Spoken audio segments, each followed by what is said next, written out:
നമസ്കാരം. മലയാളി വാർത്തയിലേക്ക് സ്വാഗതം. ഇറാനിൽ ശക്തമായ ഭൂചലനം. റസാവി ഖൊറാസാൻ പ്രവിശ്യയിലെ കശ്മീർ കൗണ്ടിൽ റിക്ടർ സ്കെയിലിൽ 4.9 തീവ്രത രേഖപ്പെടുത്തിയ ഭൂചലനമാണ് ഉണ്ടായത്.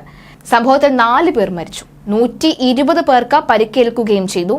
പ്രാദേശിക ഭരണകൂടം 5 ടീമുകളെ തിരച്ചിൽ നായകൾക്കൊപ്പം കശ്മീർ കൌണ്ടി ഏരിയയിലേക്ക് അയച്ചിട്ടുണ്ട്.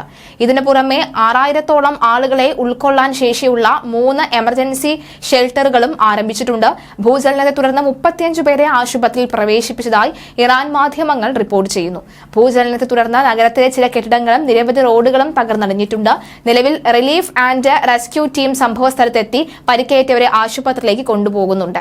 പരിക്കേറ്റവരിൽ 35 പേരെ ആശുപത്രിയിൽ അഡ്മിറ്റ് ചെയ്തതായി കശ്മീർ ഗവർണർ അറിയിച്ചിട്ടുണ്ട്.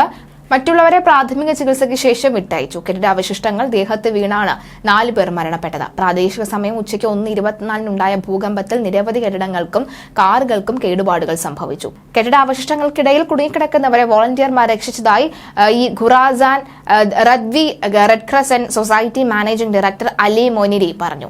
ആളപായങ്ങളും നാശനഷ്ടങ്ങളും വിലയിരുത്തി വരികയാണെന്നും അദ്ദേഹം അറിയിച്ചിട്ടുണ്ട്. നിലവിൽ എന്തായാലും ഭൂചലനം ഉണ്ടായിട്ടുണ്ടെന്നാണ് റിപ്പോർട്ടുകളിൽ പറയുന്നത്. ഇറാനിൽ ശക്തമായ ഭൂചലനമാണ് റിപ്പോർട്ട് ചെയ്യുന്നത്. 4.9 തീവ്രത രേഖപ്പെടുത്തിയ ഭൂചലനമാണ് ഉണ്ടായത്. 9 പേരോളം മരണപ്പെടുന്ന സാഹചര്യം ഉണ്ടായിട്ടുണ്ട്.